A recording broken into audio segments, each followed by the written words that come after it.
She's excited to return to the Indiana Coalition Against Domestic Violence now that she's in college. She has a previous work experience on the advocacy team at the ACLU, Indiana, and hopes to work for a progressive social agency after graduation. Before I give the mic to the presenters, I wanted to remind everyone that closed captioning is available. The link for closed captioning is in your chat box. Okay, thank you. Hi, everyone. Thank you, Tamika, for that wonderful introduction. Like Tamika said, my name is Shay Upadhyay. I'm a junior at Indiana University. I want to apologize in advance for my Wi-Fi.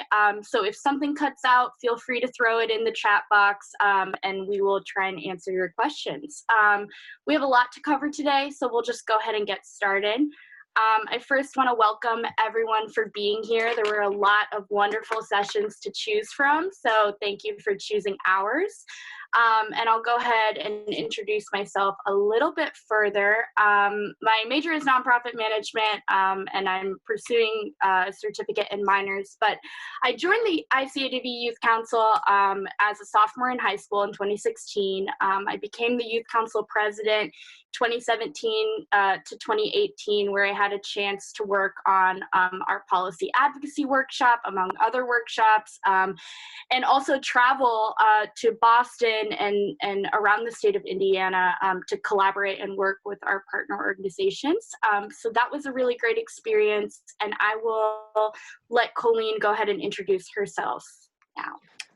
Hi, everybody. I'm Colleen. I coordinate prevention strategy for the Indiana Coalition Against Domestic Violence. And one of the most beautiful parts of that role is that I got to be a mentor for our Youth Advisory Council from 2012 through 2018. So I'm excited to talk with you about our learnings from that work. Awesome, thank you. So our workshop today is going to be interactive. We're going to ask you to respond to a few questions in the chat box. So our first question for today is, why should we ask young people about prevention? So you all signed up for this workshop about youth-defined prevention strategies, which makes me think you want to hear from youth, but my question is why, and why it might be especially important to hear from youth when we're talking about prevention. So if you could take a moment to respond to that question in the chat box, I'll give you like a minute and a half or so, and we'll go and read through those responses.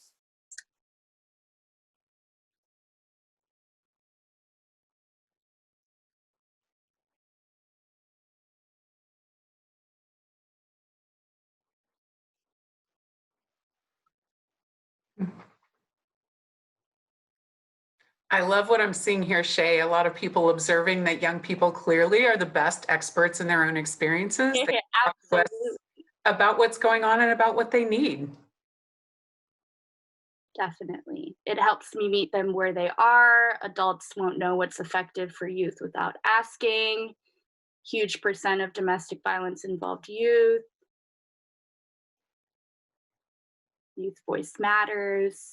Yeah, I'm liking the stuff around creativity and innovation, like rather than defaulting to old definitions of the problem and understanding of solutions, we can benefit from the energy and ingenuity of young people. Absolutely. We don't know what they don't know. It's great. They're so much more innovative than us. These are all really great responses. Youth are the future. We must know how to understand and think forward. Absolutely. So you can keep those responses coming. I'm going to go ahead and move forward because we started a little bit later in our breakout rooms, but feel free to continue responding to that question as we move forward. I wanted to include a quote from a former member of the Monroe County Youth Council located in Bloomington. Aaron actually participated in the project that we're going to be talking about today. But Aaron's answer to this question, he's a junior at Purdue University, is, we want to equip the young people in our communities with the right resources to end the cycle of violence. And we have another quote here from another youth council member, this time the Indiana Coalition Against Domestic Violence Youth Council, and another Erin as well. She's a junior at the University of Utah, and she says, "It is important for young people to understand the specific systems in place that contribute to the cycles of violence in the community," which is absolutely true. So I'll go ahead and pass this slide off to Colleen as we see responses coming in. Yeah, I just wanted to talk a little bit about why we at ICADV chose to convene a youth council and our thinking around youth-centered violence prevention strategies. And this is a quote that I'm sharing with you from one of our former youth council members, that young people want to be engaged as world changers. And I just think that's true and an awesome orientation to what we are doing. In our work, we knew that we wanted to focus on prevention strategy with young people, because we know that young people are disproportionately impacted by violence, right? Like this disproportionately, these injuries are experienced by young people in our communities. But we were also concerned that a lot of traditional approaches to preventing teen dating violence kind of centered young people as the problem.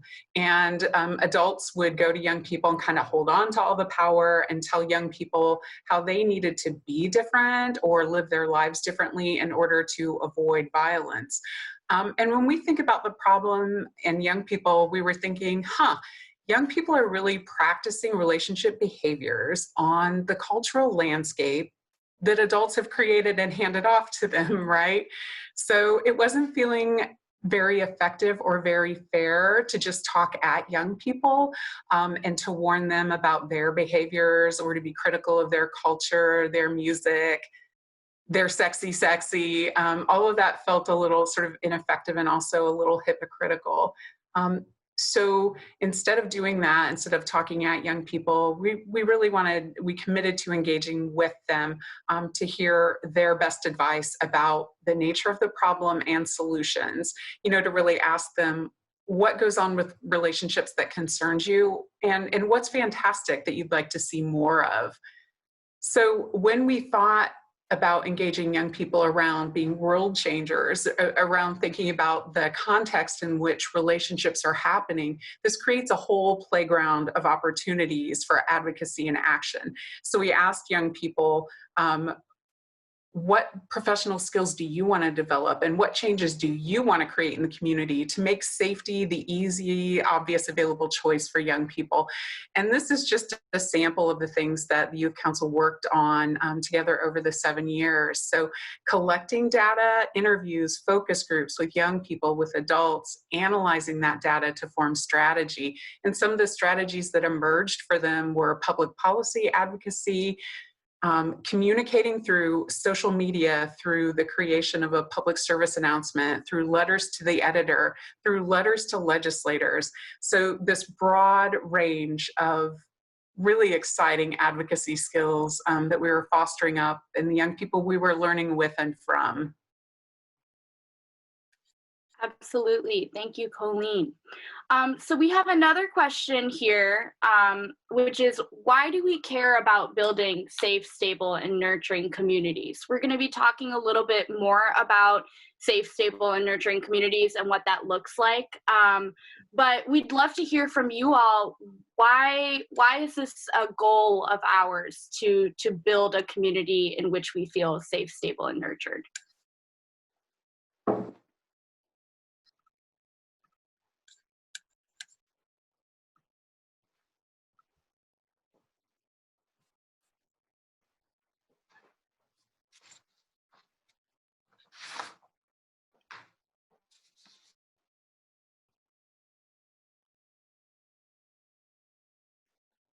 No one deserves violence for our survival as a civilization, because what surrounds us shapes us. All great answers, because the strengths-based approach in fostering the strengths of the community is what ultimately prevents violence.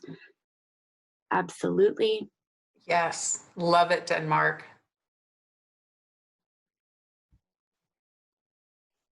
Yes, that kind of foundation allows us to be the most amazing version of ourselves, right? Without safety, stability, and nurturance, it's so hard to be creative. It's really hard to grow and be your best self without that foundation.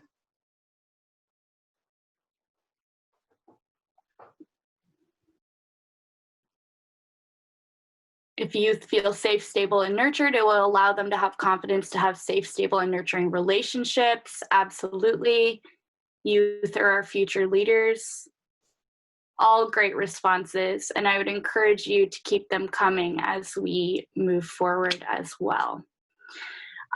So I just wanted to include this quote from Nidhi Krishnan as well, another participant of this project that we are about to present. Nidhi is a sophomore at Washington University, and she says that safe, stable, and nurturing communities are important in ensuring that no one falls through the cracks.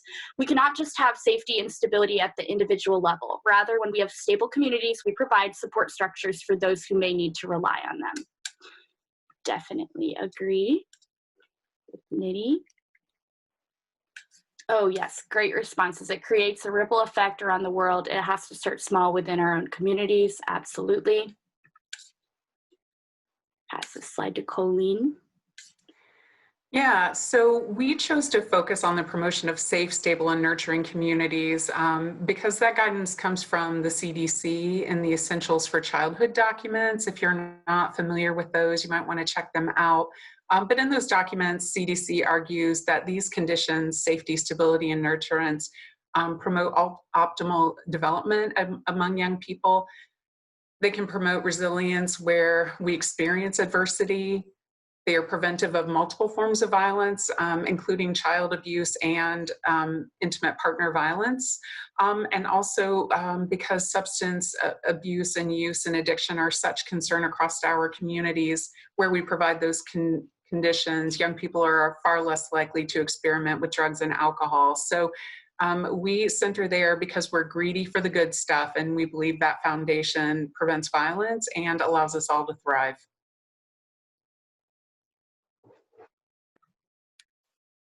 Absolutely.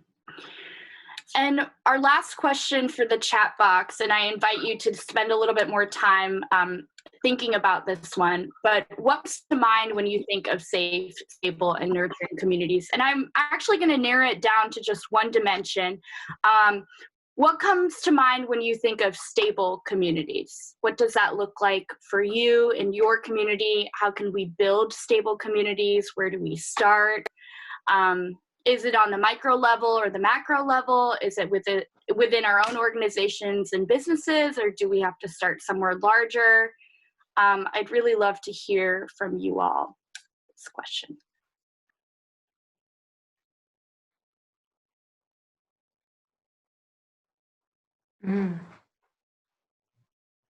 Thinking of equity, strong nuclear families, faith communities, stable communities value and promote equity for all members. Absolutely.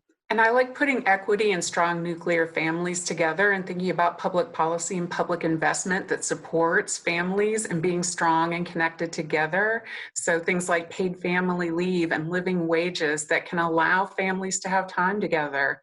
So I love those thoughts. Yes, Mary Beth is also thinking about economic security. Ooh, accessibility, nice.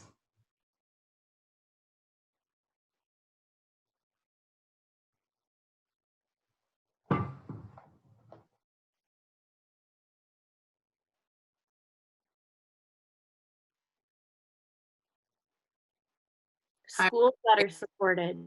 I'm appreciating all of these ideas, communities making decisions about their investment and their funds and their safety. That's beautiful.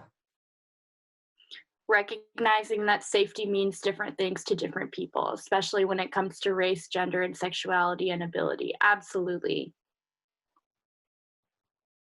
Affordable housing. Excellent. Trust within the community.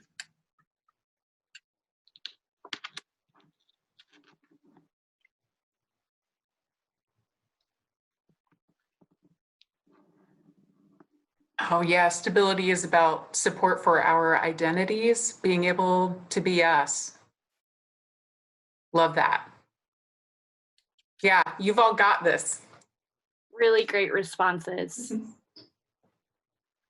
Interreliance, connectedness, being connected to our community. Someone else was talking about knowing your neighbors. Love it. Definitely. Okay, as we move forward, if you have any other responses, feel free to throw them in the chat box. Support home ownership, affordable housing, and rent control. Absolutely. These are all really great responses, and we'll have time to discuss these further as well. Okay, so moving forward in the project I'm about to present, we asked students the same question: what comes to mind when you think of safe, stable, and nurturing communities? So we collected data from 4 different youth councils in the state of Indiana, and I will introduce those youth councils now. You can find this list. Council on Domestic Abuse, located in Terre Haute, the Monroe County Youth Council, located in Bloomington, the Indiana Coalition Against Domestic Violence Youth Council, located in Indianapolis, and the Countywide Youth Council for Leadership and Engagement, located in Greencastle. There's a good old Indiana map here as well. So ICADV reached out to 4 different youth councils in the state of Indiana to find out what young people need from us to make our community stronger and more inclusive from all. We provided bed sheets for students to write or draw on. They could write song lyrics, keywords or phrases that represented what made them feel safe, stable, and nurtured. And in this project, the sky was the limit. Young people were encouraged to think broadly and comprehensively about what they need to feel safe, stable, and nurtured. Safe, stable, and nurtured. So you can see pictures of these bed sheets here. Over here, we have a Captain America shield. We have a heart that says love, family, knowledge.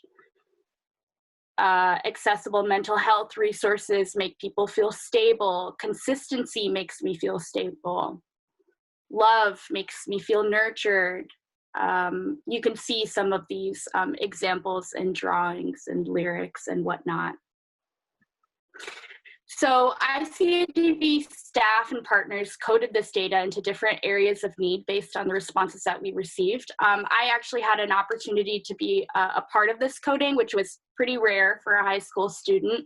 I definitely gained some experience in that. And I don't need to show you all of the coding that took place, but I wanted to provide some pictures just so that you could see kind of what the data looked like.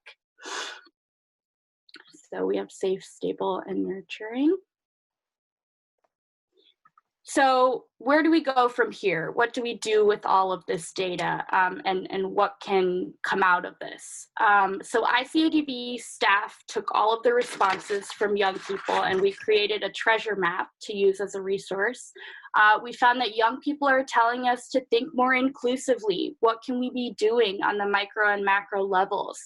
They're saying that we need more investment in our communities. So ICADV broke it down into 5 areas of need. We have social, family, and organizational connectedness, acceptance and inclusion, support for personal growth, safe, nonviolent communities, and stable basics.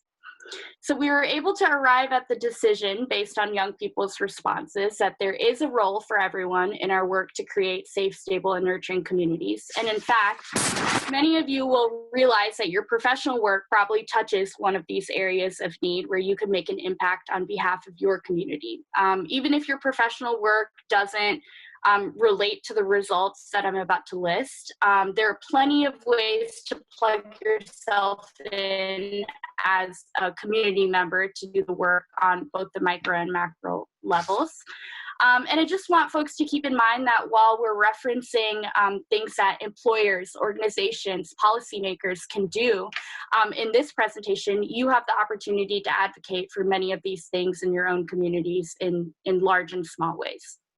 So I'm just gonna keep, we're gonna zoom in here. There we go. So in social, family, and organizational connectedness, employers can provide employees with consistent work schedules so that they can plan for family life and childcare. Policy makers can support diversion programs and alternatives to prison. Organizations can offer early intervention parenting programs. In acceptance and inclusion, employers can engage staff in implicit bias trainings. Organizations can create trauma-informed organizations and provide culturally sensitive workshops and programming. In support for personal growth, policymakers can invest in public K-12 schools and affordable post-secondary learning and training opportunities to ensure great educational opportunities for young people. Employers can offer job shadowing and training opportunities for youth. Organizations can create volunteer programs for youth. These are all ways that we can support youth in our communities.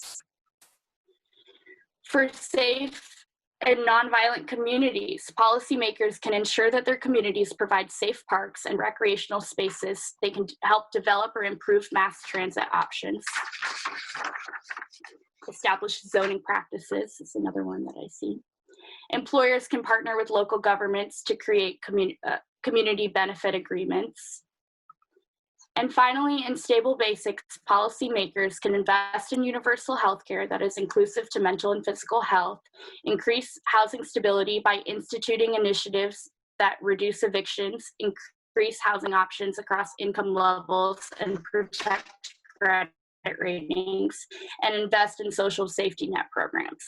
So this is just a glimpse into the treasure map. There's a lot more that is included in this treasure map, but I wanted to list a few of the different examples that exist in ways that we can help build safe, stable, and nurturing communities. I'm going to pass it off to Colleen to talk a little bit more about how far this project has reached. But if you have any questions or anything to add to the treasure map, I would also invite you to include that in the chat box. Can you just go back to the previous slide just for a quick moment, Shay? Thank you. So in constructing the treasure map, we really tried to throw our arms pretty wide. And that was because we believe that prevention is for everyone, that everyone has something on this. I think for a long time, violence prevention has kind of been outsourced to just preventionists. And we know that we are amazing and mighty and awesome, probably insufficient to change our communities, to really, really lift up safety, stability, and nurturance. So we took the guidance from the young people, and it was just, to me, so interesting and maybe surprising the degree to which they were concerned about things like stable basics. Like they were very, very concerned about their families' stability and well-being. They were concerned about their future. They were concerned about inclusion.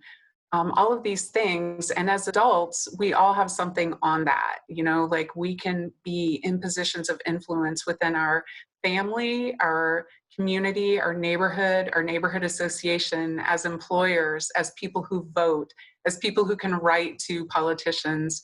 We make decisions. And so I really want this to be a broadly shared responsibility, because that's what it will take to really leverage change, to ensure that safety is the easy choice for all of our young people across our communities. So that's why you're seeing a lot of strategies that maybe have not been included in traditional prevention practice, but those are the things that young people think it will take to make community safety equitably, broadly available for all of us. Thanks. So next slide, Shay. Absolutely. Thank you. So we collected data, like Shay indicated, and love to Sierra Olivia Thomas Williams, my colleague who facilitated this process with youth councils around the state. But we collected the data specifically for the treasure map with youth councils that were convened by mainstream programs. There was broad representation within those councils, but we wanted to acknowledge that they were convened by mainstream organizations. So we've tried to do due diligence to construct a really comprehensive, inclusive sample of young voices, especially from organizations serving young people that are often marginalized. So we've also collected data on these questions from the Indiana Commission on the Social Status of Black Males, from all of the students and staff at the Indiana School for the Deaf, and also in collaboration with the Indiana Minority Health Coalition to really ensure that we were constructing a broad representative set of ideas to meet the needs of all of the young people in Indiana.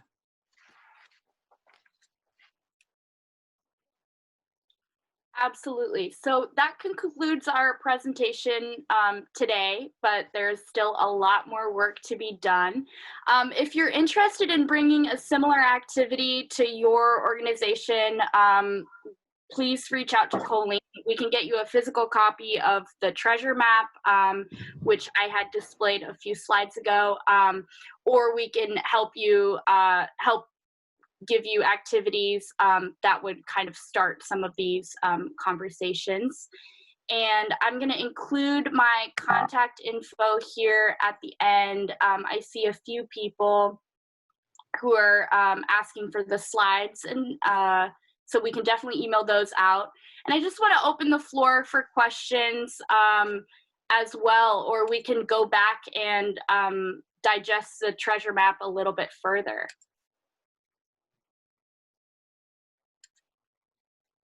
You can feel free to unmute yourself or throw your questions in the chat box.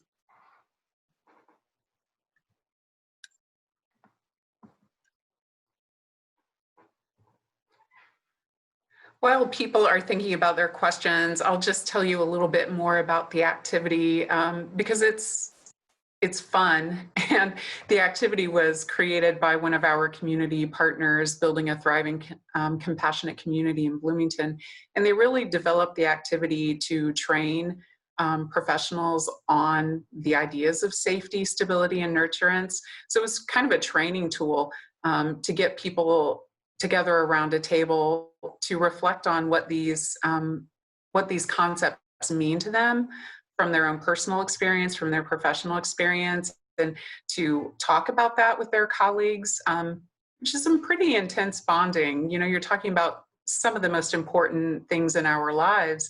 So had adult professionals talking about these ideas, but also writing and drawing on what was originally newsprint on the table. And after we'd done a few sessions of this, we realized that that newsprint had really, really terrific data.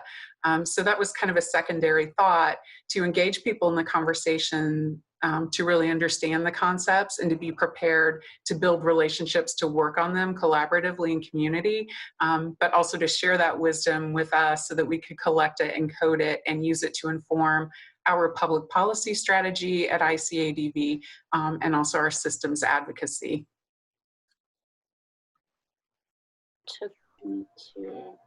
Hi, Colleen, and hi, Shay. Thank you so much for this amazing session. My name is Dan Martinez. I'm calling from the Bay Area. And I was wondering if you could speak on any of your experiences around working collaboratively with the youth to develop programs with them from the ground up. I did notice on the graphic that there's a lot of like recommendations. And I mean, given the many things that, you know, were posted on that graphic, I was wondering if you could speak on what that experience was like building those things with them, maybe some retention strategies and or other strategies that you've used in making sure that they're there at every step of the way.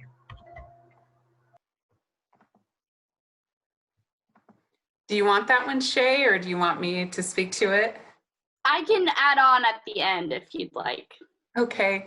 Thanks for your question, Denmark. I'm sorry to report to you that with the culmination of the treasure map, we also lost our funding for youth councils. So we had to retire them in 2018. So we didn't have the help of young people in building out these particular strategies. But we did engage them in that kind of process throughout the years of the youth council. And what that process looked like was really in lots of ways followed the public health model, where they started by collecting data. Like they wanted to work on a problem, and in order to be as effective as possible in working on that problem, they felt like they needed to know more about it. So they did focus groups, they did interviews with the people that they felt they needed to hear from in order to determine strategy. one example of that was they were concerned about the statistic that only about 25% of parents talk with their kids about relationships. And they were like, we need to write a letter to all parents in Indiana telling them it's a protective thing. Don't be afraid to talk with your kids. Do it now, please. And so really within one meeting, they had the plan for this letter and they were ready to call all the editors and hit send. And we encouraged them to pump the brakes and really ask the question, if only 25% of adults are doing this behavior, what is holding them back? What are the barriers? What are the concerns? So they did 3 focus groups with adults from all over the state to find out what was going on there, and got such great information about the barriers. Adults felt ill-equipped to have those conversations. They didn't know how to engage their kids in productive conversations. One fear was that they just did not feel confident that they could help to keep their kids safe, even if they spoke with them. So they just chose to hide from the conversation. So with that information, then the Youth Council built out multiple strategies to address those barriers with adults. So public service announcement, a website with guidance from young people, written guidance, and also videos, just a whole array of things. In addition to the letter that they did then release to the editor, addressing, here's what we heard from parents, here's what we think about it as young people, we can do this together, go forward and prosper. So that ended up being probably an 18-month process from asking the question, collecting the data, sitting with the data, analyzing it, and then deciding, what do we do with this to address those barriers, to make it easy for adults to talk with young people about relationships.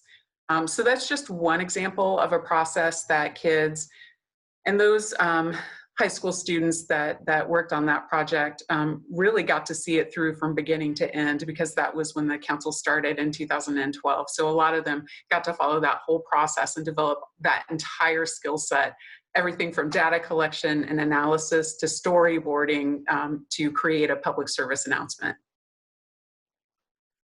Absolutely. And to add on to that, I would just say, giving young people the opportunity.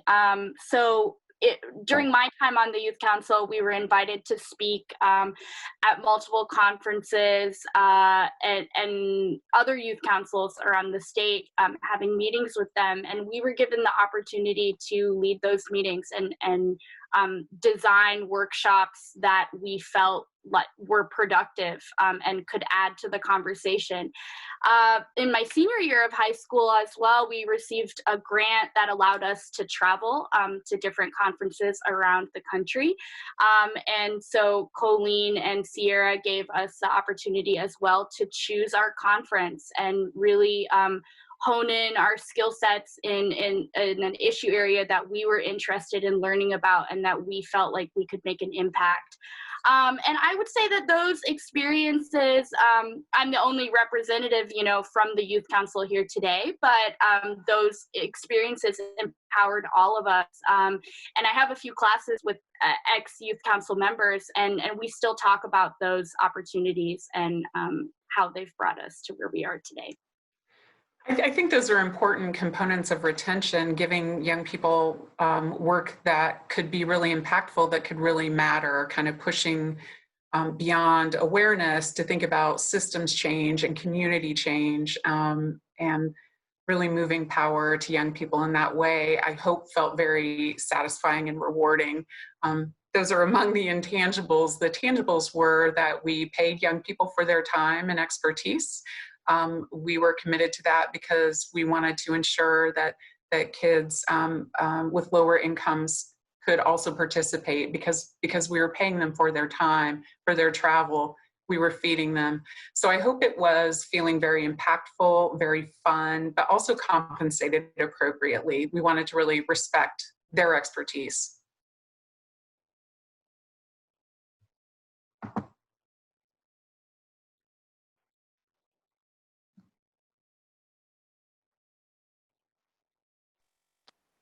If I could just share something, is that okay? Hello?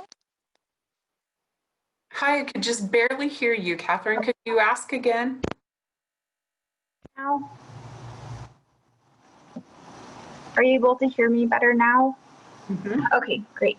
So I have more of a comment than a question, and I'm currently planning a program from the ground up and have a lot of freedom to include youth in the planning and all of it, the implementing. And I just wanted to say that I very much appreciate what you had said, Colleen, about prevention has kind of been outsourced to preventionists and how important it is that it is for everyone. And I've just been able to see firsthand the value of including youth in the development of a program that will serve youth ultimately, and just seeing the power of giving them those opportunities and thinking about prevention. Just in doing that is prevention, because they have a sense of belonging, or they're gaining those opportunities that they're able to spread to their friends or to the people in their communities as well.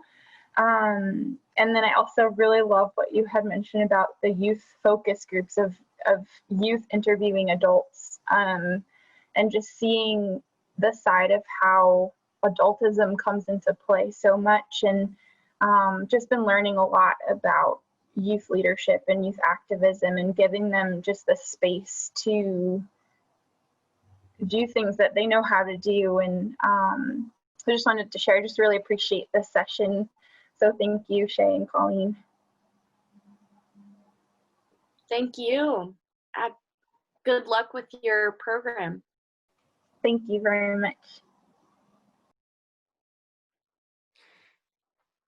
Yeah, in our prevention program at ICADV, we talk a lot about moving power, not just information. So with our youth engagement work, we're really flipping the traditional script of adults telling young people what they need to do to be safe, and instead asking young people to tell adults what we need to do to create safe communities for them. So I just feel really excited about that work and all of the creativity and progress they've brought, because they've really created the framework for our prevention work at ICADV. And I guess I'm very greedy, and I'm having an ask for all of you, and that is all of you that typed so many perfect ideas into the chat about what stability requires for you in your life.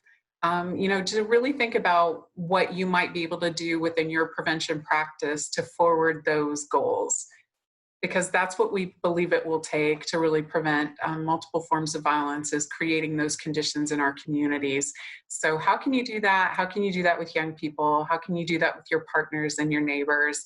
I just really want to invite us all to get after those things.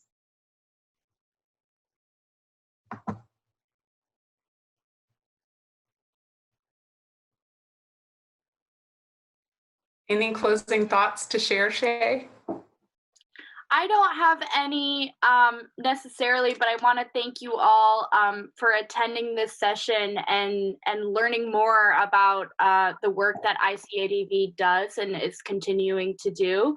I think for me, when I first saw the treasure map, I was a little bit surprised. I didn't realize that just one document could have so much richness to it and really be able to culminate all of these ideas into tangible solutions.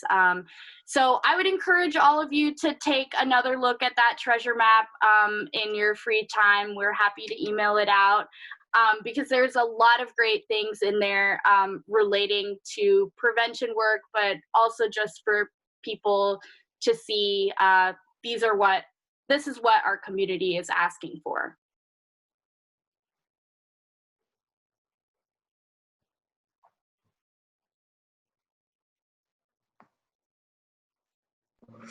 Thank you so much, Shay and Colleen. If there aren't any more questions in the chat, or anyone wants to be unmuted, in the next few minutes, you'll be asked to go into a new meeting room. And I think that's all our speakers have. Oh, did Kai have clapping? I thought someone had their hand up. Okay. Thank you, everybody. Thank you, Shay and Colleen. Thank you all.